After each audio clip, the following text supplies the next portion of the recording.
Good morning students. आज आप करेंगे इलेक्ट्रॉन गेन इन थैरेपी।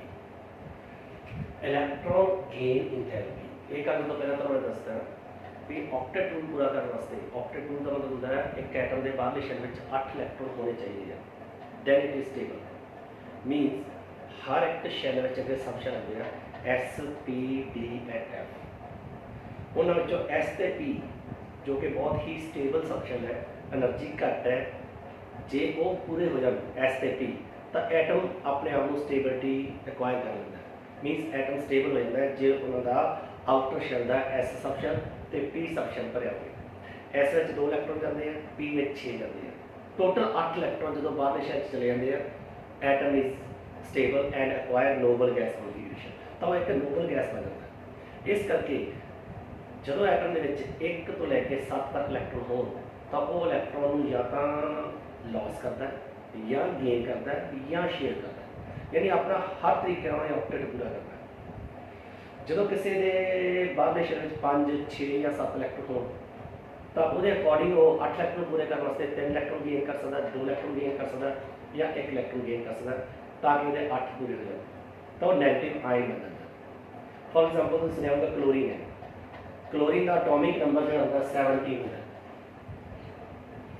मीनस ਉਹਦੇ इलेक्ट्रॉनिक कॉन्फिगरेशन 2 8 एंड 7 है, ਉਹਦੇ आउटर शेल में 7 इलेक्ट्रॉन है।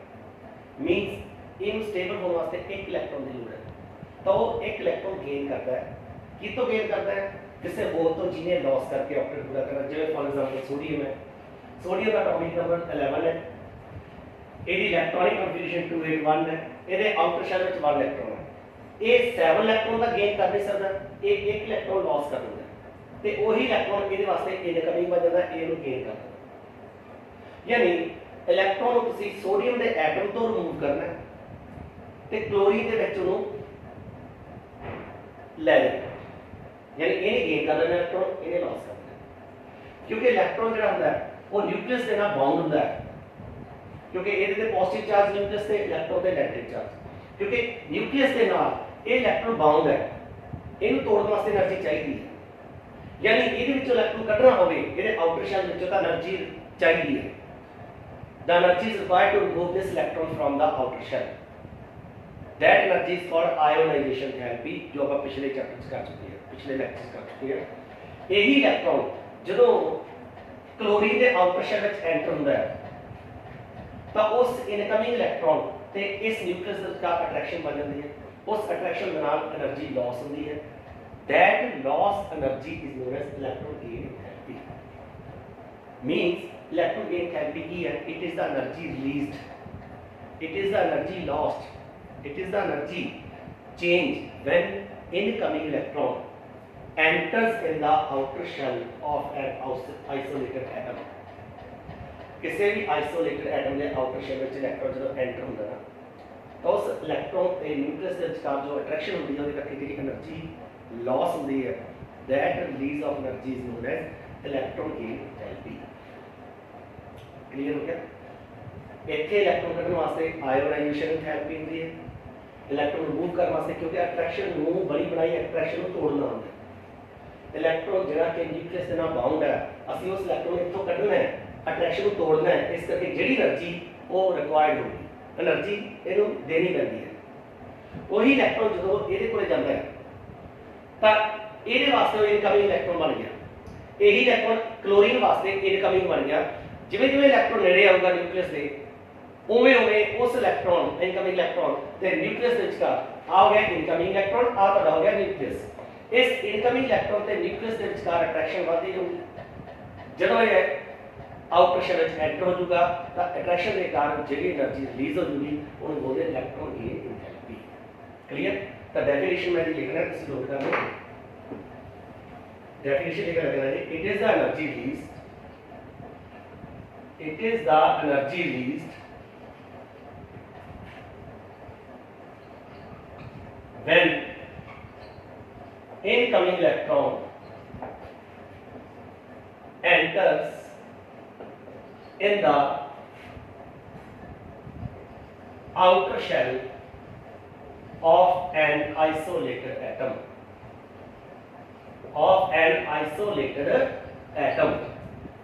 यानी ਉਹ એનર્ਜੀ ਜਿਹੜੀ ਰਿਲੀਜ਼ ਹੁੰਦੀ ਹੈ ਜਦੋਂ ਇਨਕਮਿੰਗ ਇਲੈਕਟ੍ਰੋਨ ਕਿਸੇ ਹੋਰ ਐਟਮ ਨੇ ਇਲੈਕਟ੍ਰੋਨ ਲਾਸ ਕੀਤਾ, ਇਹਦੇ ਵਾਸਤੇ ਇਨਕਮਿੰਗ ਬਣ ਗਿਆ।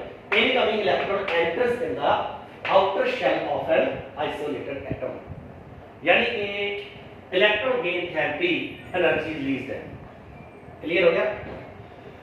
हम electron gain therapy for example चलो आप पीरियोडिक टेबल की गल करिए भी पीरियोडिक टेबल विच इलेक्ट्रॉन गेन थेरेपी किवें वेरी करती है। Variation of electron gain therapy in periodic table, the variation in the periodic table, variation in the periodic table. हम तुसी सब तो पहला पीरियड वाइज ले लो, हॉरिजॉन्टल लो। मान लो अपने को इतने lithium, beryllium, boron, carbon, nitrogen, oxygen, fluorine, neon है। क्लियर? तो असली जानते जिवें जिवें इधर जावांगे साइज डिक्रीज करदा है, मतलब साइज डिक्रीज करना मतलब आउटर शैल जेड़ा न्यूक्लियस दे नेड़े हुंदा है, ਇਹਦਾ साइज सब तो ਵੱਡਾ है, ਇਹਦਾ साइज उस तो छोटा है, फिर साइज उस तो छोटा है। इस तरीके नाल जिवें जिवें आप लेफ्ट टू राइट जावांगे in the periodic table, size of the atom decreases. It means incoming electron, as we move left to right, both come near to the nucleus. As we move from left to right, incoming electron more come near toward the nucleus. यानी जितना size छोटा होगा electron उतना ही nucleus के नेड़े आएगा, जितना वो नेड़े आएगा उन्नी अट्रैक्शन वाली न्यूक्लियस नाल बढ़ूगी तो ज़्यादा एनर्जी रिलीज होगी। तो इत्थों की पता लग गया भी इलेक्ट्रॉन गेन थेरेपी की value as we move from left to right increase करती है due to decrease in size. Size decrease हो करके इलेक्ट्रॉन गेन थेरेपी की वैल्यू इंक्रीज करती है। तो एक तुसीं हुण नोट कर लेना है कि जे आप पीरियोडिक टेबल विच लेफ्ट टू राइट जाने हैं तो आयन इलेक्ट्रॉन गेन थेरेपी जिहड़ी है इंक्रीज करती है। जो भी पीरियोडिक टेबल विच लेफ्ट टू राइट जावांगे इलेक्ट्रॉन गेन थेरेपी की वैल्यू इंक्रीज करती है क्योंकि साइज छोटा है, इनकमिंग इलेक्ट्रॉन ज़्यादा नेड़े आएगा। क्लियर? यानी रिलीज करना मतलब की है नेगेटिव। ਇਹਦਾ मतलब इलेक्ट्रॉन गेन थेरेपी की वैल्यू हमेशा ही नेगेटिव होती है। नेगेटिव साइन उदों लाउने हैं जो एनर्जी रिलीज होती है।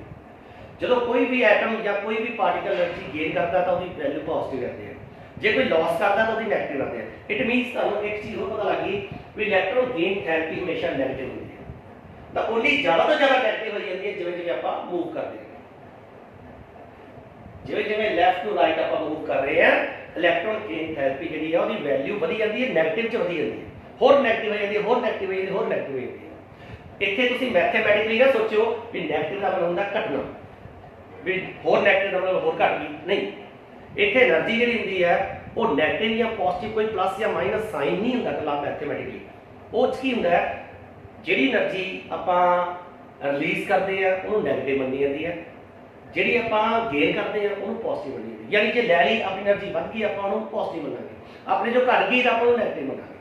वैसे एनर्जी कोई नेगेटिव या पॉजिटिव नहीं होती। साइंस सिर्फ इंडिकेट करता है भी तुहाडी एनर्जी लॉस हुई या गेन हुई है, पर अमाउंट तो अमाउंट ही नहीं ना। जे इधरों जावांगे एनर्जी रिलीज हो रही है बस ज़्यादा तो ज़्यादा रिलीज हो रही है, होर नेगेटिव हो रही value, the value become more negative and negative. तो तुहानू एक चीज़ दसां सब तो देखो यदि पॉजिटिव मतलब कि घट नेगेटिव है क्योंकि इसका साइज बड़ा है, बेरिलियम का साइज थोड़ा छोटा है उसकी होर ज़्यादा रिलीज हो जाएगी, इलेक्ट्रॉन गेन थेरेपी वाली होर बढ़ जाएगी यानी ज़्यादा नेगेटिव होगी। ऐ करते करते फ्लोरीन तक जाओगे ना तो तुहाडी वैल्यू सब तो ज़्यादा नेगेटिव हो जाती है। क्लियर? बट जो नियॉन पे पहुंचते हैं उदों इलेक्ट्रॉन गेन थेरेपी की वैल्यू पॉजिटिव बनी जाती है। ये noble gases helium, neon, argon, krypton, xenon, radon ये सारी नोबल गैसेस हैं। तो नोबल गैसेस से एक क्वेश्चन होता है, वो क्वेश्चन भी तुसीं नोट करना है भी हेल्प मतलब कि noble gases have positive value of electron gain therapy. आम तौर पर नेगेटिव कही एनर्जी रिलीज हो रही है, इतने एनर्जी जी रिलीज होने की बजाय गेन क्यों हो रही है? मीनस इतने इलेक्ट्रॉन गेन थेरेपी की वैल्यू पॉजिटिव होती है। इस क्वेश्चन को चंगी तरह अपनी कॉपी पर नोट कर लो, इस क्वेश्चन का तुसीं आंसर भी लिखना है। क्लियर? इलेक्ट्रॉन गेन थेरेपी की वैल्यू सारे वास्ते नेगेटिव होती है तो नोबल गैसेस वास्ते पॉजिटिव क्यों होती है? Why the electron gain therapy value of noble gases are positive? That is the question. तो द आंसर की है, ਇਹਦਾ ऑक्टेट पूरा ਇਹਦੇ ਆਊਟਰ ਸ਼ੈਲ ਵਿੱਚ 8 ਇਲੈਕਟ੍ਰੋਨ ਹੈ। ਜਦੋਂ ਇਨਕਮਿੰਗ ਇਲੈਕਟ੍ਰੋਨ ਐਂਟਰ ਹੋਣ ਦੀ ਕੋਸ਼ਿਸ਼ ਕਰਦਾ ਹੈ ਆਊਟਰ ਸ਼ੈਲ 'ਚ ਤਾਂ ਉਹਨੂੰ ਨਿਊਕਲੀਅਸ ਨਾਲ ਜਿਹੜੀ ਅਟਰੈਕਸ਼ਨ ਤਾਂ ਮਿਲਦੀ ਹੈ, ਪਰ ਆਊਟਰ ਸ਼ੈਲ ਵੱਲੋਂ ਰਿਪਲਸ਼ਨ ज़्यादा एक्सपीरियंस होती है। यानी for noble gases incoming electron experience more repulsion by the outer shell electron than attraction by the nucleus. That is why repulsion dominate कर जाती है कि अट्रैक्शन हो, जिस करके एनर्जी रिलीज होने की बजाय एनर्जी की होती है गेन हो सकती है, जिस करके इसकी वैल्यू पॉजिटिव बने। इतने तो ये है कि incoming electron experience more repulsion by the outer shell electron than attraction by the nucleus. Means Punjabi का मतलब हो गया कि जो इलेक्ट्रॉन है इनकमिंग इलेक्ट्रॉन है उन्होंने आउटर शेल के जो 8 इलेक्ट्रॉन है, क्योंकि कंप्लीटली फिल्ड हो गया ना आउटर शेल तो 8 इलेक्ट्रॉन नाल ऑक्टेट रूल पूरा हो गया, वो स्टेबल हो गया, तो incoming electron experience more repulsion by the outer shell electron than attraction by the nucleus. तो अट्रैक्शन नालों रिपल्शन ज़्यादा होगी, इट मीनस एनर्जी जी रिलीज होने की बजाय गेन होगी। तो गेन का मतलब क्या हो गया भी वही वैल्यू वैसे की बनाने पॉजिटिव बनाने। Electron gain enthalpy noble gases की पॉजिटिव होती है। एक क्वेश्चन से नोट कर लेना, why electron gain enthalpy of noble gases is always positive.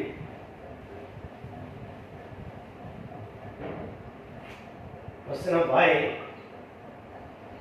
Electron gain enthalpy of noble gases is always positive। the key answer आएगा because noble gases have complete octet, noble gases have complete octet, so incoming electron experience more repulsion by the outer shell electron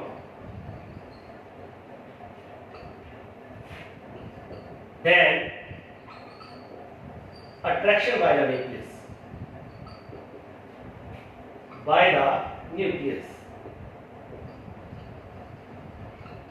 That is why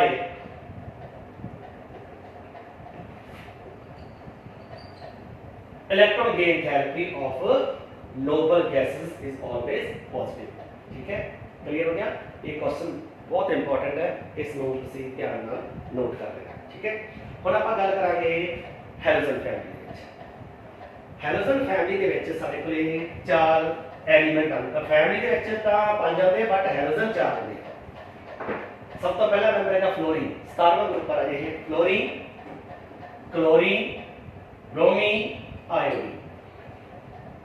हम तुसीं group wise discuss करांगे आपां भी ionisation therapy नीचे नु size वधदा है, ते size वधन नाल की हुंदा है इनकमिंग इलेक्ट्रॉन न्यूक्लियस तो दूर रहेगा। जे इनकमिंग इलेक्ट्रॉन न्यूक्लियस तो दूर है मीनस ਉਹਦੀ अट्रैक्शन घट होएगी, जिस करके घट एनर्जी रिलीज होएगी। मतलब साइज के ਵਧਣ ਨਾਲ इलेक्ट्रॉन गेन थेरेपी घटती है वैल्यू दी, साइज के घटਣ ਨਾਲ ਵਧਦੀ है। बस इनकमिंग इलेक्ट्रॉन देखो न्यूक्लियस के जितना नेड़े होएगा इलेक्ट्रॉन गेन थेरेपी ज़्यादा होएगी। एक चीज़ अपने दिमाग च नोट करो, मीनस इलेक्ट्रॉन गेन थेरेपी नीचे ਨੂੰ ਜਾਵਾਂਗੇ ਤਾਂ घट होएगी। मीन सब तो घट आयोनेशन थेरेपी की हुई आयोडीन, सब तो less value of electron gain therapy की आयोडीन। उस तो बाद की होगी ब्रोमीन, उस तो बाद की होगी हम देखो इतने किसी कहना सी क्लोरीन बट होंगी है फ्लोरीन। ਇਹਦਾ क्वेश्चन बन जाएगा why electron gain enthalpy of chlorine is more than that of fluorine, या कह लो why electron gain enthalpy of fluorine is less than that of fluorine unexpectedly. Unexpectedly तो हो ही गया जब साइज फ्लोरीन का छोटा है, उसके बावजूद भी इनकमिंग इलेक्ट्रॉन दे ज़्यादा नेड़े होना चाहिए।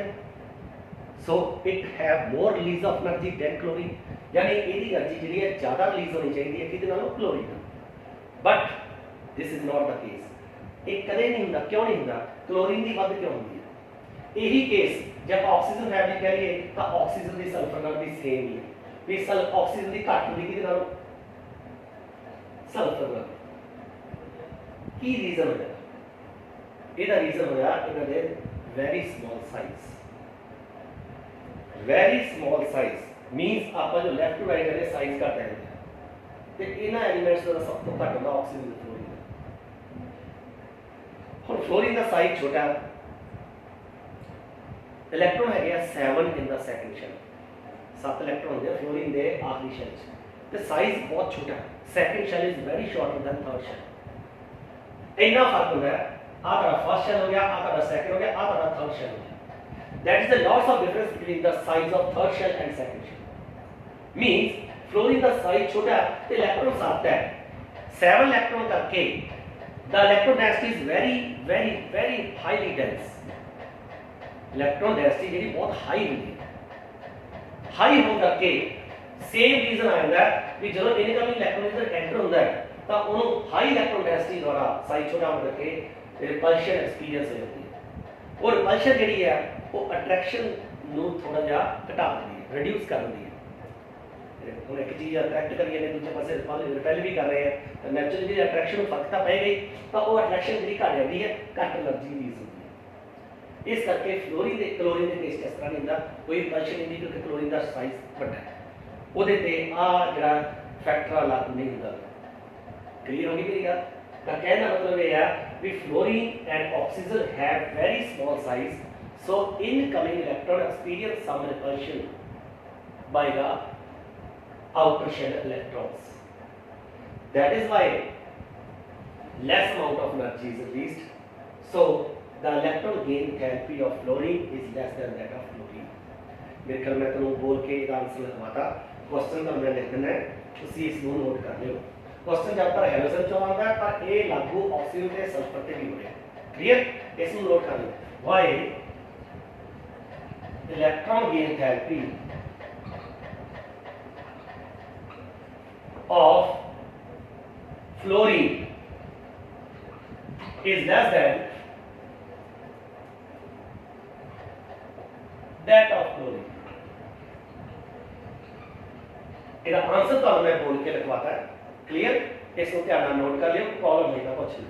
क्लियर? मैं फिर भी एक बार दस देना है, the size of fluorine is very small, so incoming electron experience some repulsion by the outer shell electron. That is why its electron gain enthalpy becomes less than that of chlorine. Clear हो गया? ए देना वाला answer पूरा हो जाएगा। Okay है? हुन next चलो ए ਜਿਹੜੇ ਆਪਾਂ ਇਲੈਕਟ੍ਰੋਨ ਗੇਨ ਥੈਰੇਪੀ ਇਸ ਲੈਕਚਰ ਵਿੱਚ ਇੰਨੇ ਕਰਦੇ ਹਾਂ। अगले लेक्चर से मैं करवाऊंगा सक्सेसिव इलेक्ट्रॉन गेन थेरेपीज। ठीक है, successive electron gain therapy like successive ionisation therapy. जिवें तो मैं पिछले लेक्चर में आयोनेशन थेरेपी भी सक्सेसिव आयोनेशन थेरेपी करवाया था ना, सेम टू सेम है successive electron gain in therapy. Okay, thank you. आज वास्ते आपको मिलना बहुत है। अपने दोस्तों भी कहो भी अपना चैनल का सबसक्राइब कर लें ਤੇ ਕਿਸੇ ਹੋਰ ਸਟੂਡੈਂਟਸ ਹੋਰ ਸਕੂਲ ਦੇ ਸਟੂਡੈਂਟ ਦੀ ਵੀ ਹੈਲਪ ਕਰ ਦੇਣ, ਕੰਪੇਅਰ ਕਰ ਲੈਣ। ਜੇ ਉਹਨਾਂ ਨੂੰ ਕਿਸੇ ਹੋਰ ਤੋਂ ਵਧੀਆ ਲੱਗਦਾ ਤਾਂ ਉਸ ਤੋਂ ਪੜ੍ਹ ਲੈਣ, ਨਹੀਂ ਤਾਂ ਮੇਰਾ ਚੈਨਲ ਵੀ ਸਬਸਕ੍ਰਾਈਬ ਕਰਾਓ ਬਾਕੀ ਸਟੂਡੈਂਟਸ ਤੋਂ ਵੀ ਪਲੀਜ਼। Okay, thank you.